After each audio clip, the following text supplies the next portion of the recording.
Que pisamos las circulares de Isla de Pino, empezamos a pensar en cómo escaparnos en una fuga. En aquellos tiempos nos entraban paquetes prácticamente diarios a las circulares y aprovechamos en esos paquetes introducir unos pelos de cegueta para poder picar los barrotes de la celda que daban hacia el exterior. Así estuvimos trabajando en el corte durante muchas semanas hasta que todo estuvo listo. Y la espera fue un poquito larga porque estábamos esperando una noche de lluvia. El aguacero era torrencial en aquellos momentos y nos empezamos a arrastrar por todo el campo que daba hacia el sur de la prisión. Pero cuando estábamos llegando a una de los cruces de la calle, de una de las calles interiores del presidio, de momento paró de llover. Y la circulación de la guarnición empezó a moverse normalmente. Y cuando fuimos a cruzar esa calle, fuimos sorprendidos por un sargento que dio la voz de alarma. Algunas fugas fueron coronadas por el éxito. Lo primero que yo empecé a recopilar fue lo más difícil de conseguir, que eran las identificaciones. Fui recopilando otras cosas, por ejemplo, un pantalón verde olivo. Me faltaba una gorra y en una de esas que dejaron mal puesta una de las gorras, nos hicimos de ella. En la primera fase del plan, ya escogiendo el día, era hacer un muñeco para que cubriera el primero y el segundo conteo en la circular que se producía después que salían los bloques. Se ideó un muñeco con ropa de preso. Lo único que tenía era unos alambres de perchero y otras cosas que habíamos entrado para sostenerlo en un palo de escoba la cabeza. Hicimos una soga por arriba del avión de arriba y entonces se le colocó aquí atrás para cuando pasaran por la celda en ese primer conteo, el que se paraba al lado alaba la soga y entonces sentaba al muñeco que estaba amarrado por aquí, lo sentaba y lo contaba. Llegada la fecha de la fuga, que fue el día 2 de junio de 1966. A las 5:30 a 6 menos cuarto de la mañana salía el primer bloque y en ese salí yo con el grupito que me iba a ayudar a hacerme un coro afuera y poderme quitar la ropa. Me saqué los hilos del pantalón y la camisa, que ya estaba preparada para eso, y me quedé con el pantalón verde olivo, el pullover que lo había teñido, que no tenía la P, lo había teñido de verde olivo, y la gorra. Estaba hecho un militar completo. Habían, yo diría, 50 o 60 guardias. Yo me mezclé con ellos. Todos eran más o menos de mi misma edad, 20 y pico de años, en esa época. Y yo me fui caminando por todo el comedor.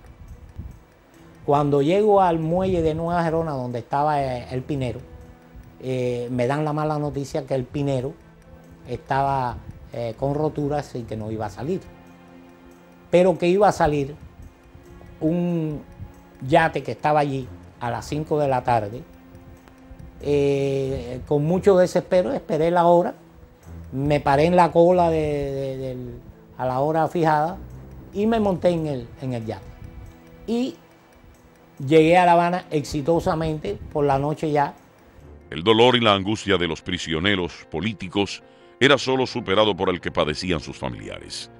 Millares de madres, padres, esposas e hijos viajaban desde los puntos más distantes de Cuba hasta llegar al surgidero de Batabanó y desde a Isla de Pino en los ferries Isla de El Tesoro y El Pinero para poder ver, tras meses de desesperanza, durante apenas 2 horas a sus familiares. Viví muchas experiencias y muchos maltratos y vejámenes de la policía política del régimen cuando íbamos a las visitas. Desde que salíamos de nuestras casas íbamos controladas por el gobierno comunista con un telegrama que solamente dejaba pasar 2 familiares por presos políticos. Y entonces nos empezaban a requisar todo lo que llevamos. Solamente nos permitían en cada visita alrededor de 12 a 15 libras de alimento. Entonces cuando llegábamos al guardia que nos estaba requisando los alimentos, a veces nos miraba los alimentos y decía, esto no pasa, porque no pueden pasar pollo, por ejemplo. Y bueno, pues entonces hacíamos así y nos esquivábamos hasta el otro que veíamos que no estaba botando el pollo, que nos dejaba pasar el pollo.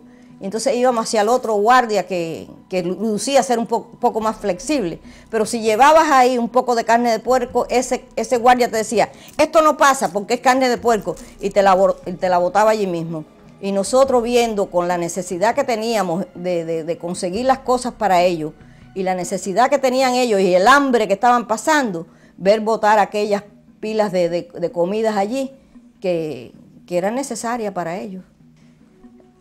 Nos requisaban todo el cuerpo, unas milicianas que habían allí, y prácticamente que nos desnudaban, y hubo ocasiones hasta que nos mandaron a abrir las piernas para mirarnos hacia adentro. Eso fueron una de las vejaciones más grandes que yo he podido soportar en mi vida para poder ver un familiar preso en Cuba. Numerosos padres e hijos compartieron celdas dentro de estas circulares. Otros solo pudieron ver a sus padres en la distancia a través de las rejas sin poder darles el último adiós. Mi padre había caído preso en Oriente, estaba en la causa de Alberto Müller, había sido condenado a 3 años y estaba en Puerto Boniato. Estando yo en Isla de Pino, en la circular 4, él lo trasladan hacia Isla de Pino. Cuando él pasa entre la 3 y la 2, yo estaba en el 4º piso, mirando por los barrotes, por la ventana, a ver si conocía a alguien allí de la cordillera, lo cual era lo normal, ¿no? Entre los gritos de siempre, que uno conocía a sus amigos. Entonces hay un señor que se llama Rolando Nieves, que estaba, un recluso, un amigo mío que estaba un piso debajo, que él había estado en Boniato, y él divisa a mi padre.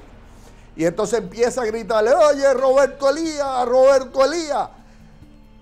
Entonces yo me pongo muy nervioso, porque yo dije, ¿cómo Roberto Elías? Y entonces empiezo yo a buscar, y entonces diviso inmediatamente a mi padre en la cordillera de Preso. Él venía barbudo, pues tenía mucha barba y llevaba 1 mes y medio sin afeitarse, con una toalla tirada arriba. Y yo empiezo, pero yo me pongo nervioso, y en vez de decirle Roberto Elías, pues entonces empiezo a decirle, oye, papi, porque era como yo le llamaba desde niño. Él se pone nervioso también y empieza a buscarme con la vista. Y entonces viene un genízaro de esto, le mete un empujón para que volviera para la fila, y yo lo que hice fue empezar a gritar. El griterío era tal, de tal cantidad de presos, que aquello se fumó en aquella situación. Y él siguió entonces avanzando y fue para la circular 2. 2 o 3 meses después, realmente no mucho tiempo, a él lo trasladan nuevamente hacia Cuba, como decíamos nosotros. Pero para desgracia de él y mía, por supuesto, mi padre sale con un cáncer en los pulmones. Y yo sabía que moría ya, a mí me habían avisado que iba a morir, etc. Y entonces a mí me hacen unas gestiones en el Ministerio del Interior en Cuba para ver si podían llevarme al sepelio de mi padre. Y vinieron a la circular a buscarme. Me dejaron vestido 48 horas, amigo mío. 48 horas vestido, esperar. Yo no sabía que cada vez que entraba alguien yo lo llamaba para que me diera una explicación de aquello. A las 48 horas me dijo, no, ya no va a ningún sitio. A las golpizas, los bayonetazos, se agregaban los pabellones de castigo, donde la brutalidad de los esbirros alcanzaba niveles extremos. Los 20 meses que estuve en el pabellón de castigo, yo oí dar más de 100 palizas. Y creo que sería más adecuado decir más de 100 cablazos. Porque cuando el guardia que estaba en el techo del pabellón del castigo venía veía venir a un nuevo preso, un preso que lo traían para el pabellón